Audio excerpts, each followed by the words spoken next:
Non. Non, non, non. Nous ne faisons pas de soupe populaire ici. Vous devez partir maintenant. Je suis là pour le sermon, madame. Si ça ne dérange pas. C'est un problème. Vous puez, partez maintenant. Est-ce que tout se passe bien de ton côté, Sandra? Non, tout ne va pas bien. Il vient de faire irruption ici, empestant l'église. J'espérais juste vous entendre prêcher, révérend. D'accord. Moi, je suis le pape. Je suis convaincu qu'il y a une solution pour tous. Ne me dis pas que tu tombes vraiment dans le panneau, révérend. Il y a seulement 2 semaines, l'église près de Oak Ridge a été vandalisée et cambriolée par des voyous se faisant passer pour des fidèles. Je te le dis, ce type n'est que des ennuis. Je ne cherche pas à voler qui que ce soit. Sandra, cet individu a autant le droit d'être ici que toi. Vraiment? A-t-il donné des milliers de dollars pour aider à réparer le toit de l'église? Eh bien, non, mais... Ah, c'est vrai. C'était moi et mes amis? Oh, attends, je sais. Il aide à organiser le défilé de Noël de l'église chaque année. Ah, non, encore une fois, c'était moi. Ne me sermonnez pas, révérend. Je suis une paroissienne qui donne volontiers ma dîme hebdomadaire et plus encore. Et ce n'est pas pour m'asseoir à côté d'un rat des rues malodorant. S'il reste, je pars. Et je vous garantis que le reste de la congrégation suivra. C'est bon, révérend. Je ne voulais pas causer de problème. Je vais juste m'en aller. Go on. Do you think I Je could peux emprunter ça? borrow this? J'ai promis de le rapporter. Vas-y. Merci, révérend. Tu sais qu'il va juste finir par le vendre, non?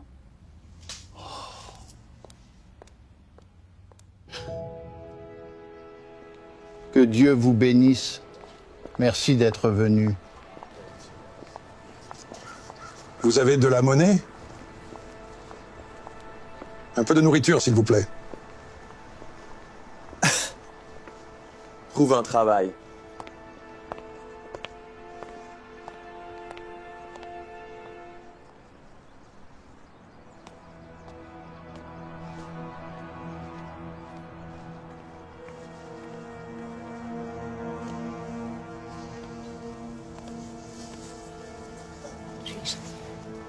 Comment c'est passé? Tu nous as pris à manger? Et pour les médicaments? Désolé, tout le monde. Je n'ai pas mangé. Nos provisions pour aujourd'hui. Nous apprécions votre effort. Mais je ne suis pas revenu les mains vides. Vous avez dit que vous vouliez entendre un sermon. Et par Dieu, vous allez avoir un sermon. Matthieu 25, versets 35 et 36. Car j'avais faim, et vous m'avez donné à manger. J'avais soif, et vous m'avez donné à boire. J'étais un étranger. Vous m'avez accueilli. J'avais besoin de vêtements, et vous m'avez habillé. J'étais malade. Vous m'avez soigné. J'étais en prison. Vous êtes venu me voir.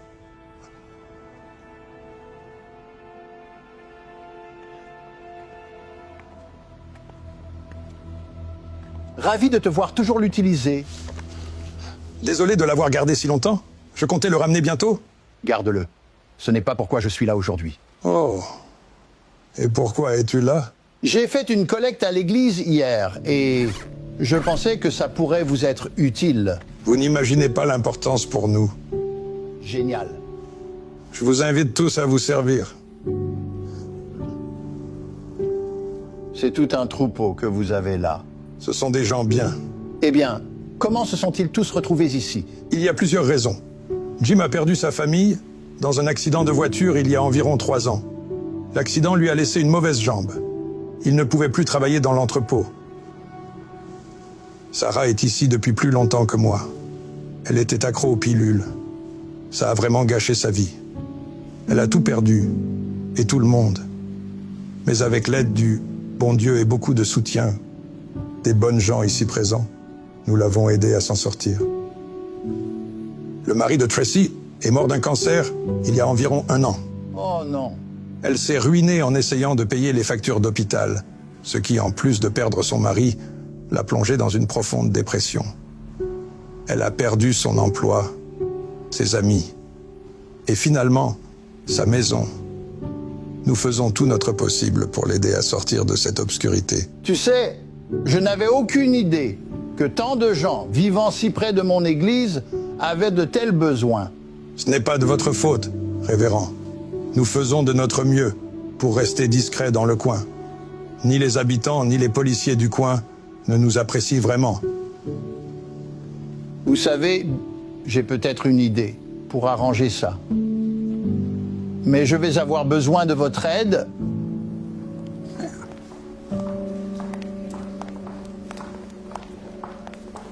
Toi, qu'est-ce que tu fais ici? Je t'ai déjà dit la semaine dernière que tu ne peux pas être ici. Non, Sandra, ce sont mes invités. Quoi? Tu les as invités? Pourquoi? Parce que c'était la bonne chose à faire. Non, c'est dangereux, c'est tout. Non, ce sont de bonnes personnes. Tout comme vous. Elles veulent entendre la parole du Seigneur. Qui sommes-nous pour le leur refuser? C'est scandaleux. Révérend, qu'est-ce qui vous prend? Un bon ami à moi me l'a rappelé, de Matthieu 25, 35. Il a dit, « Car j'avais faim, et vous m'avez donné à manger, car j'avais soif, et vous m'avez donné à boire. Car j'étais un étranger, et vous m'avez accueilli. » Et ce verset parle de compassion pour les étrangers dans le besoin. Et je sais que cette communauté a de la compassion. La semaine dernière, je vous ai tous demandé de donner des vêtements, de la nourriture et des fournitures médicales pour ceux qui sont dans le besoin. Et vous, vous avez livré avec joie. Regardez autour de vous. Voici toutes les personnes que vos dons ont aidées. Mais je demande, pourquoi notre charité et bienveillance doivent-elles s'arrêter ici? Nous pouvons donner de la nourriture et des vêtements à ces braves gens, mais nous ne pouvons pas partager nos bancs avec eux. Trop longtemps, nous avons ignoré la souffrance de nos concitoyens. Nous les avons rejetés, forcés à vivre dans l'ombre pour faire semblant qu'ils n'existent pas. Je dis ça suffit. Nous ne jugerons plus ces personnes. Nous ne les éviterons pas. Nous les accueillerons et les inviterons dans notre lieu de culte.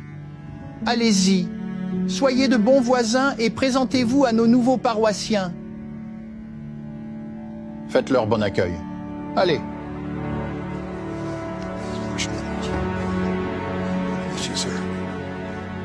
Je suis vraiment désolé pour mon attitude. Que la paix soit avec toi, frère. Et avec toi aussi. Merci.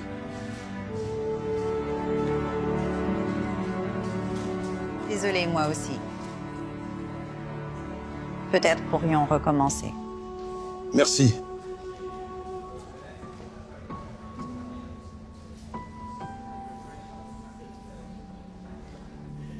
Merci, révérend, pour tout cela. Non, merci. Pourquoi? Pour m'avoir rappelé pourquoi je suis devenu pasteur. Pour aider les gens. Pas pour les juger.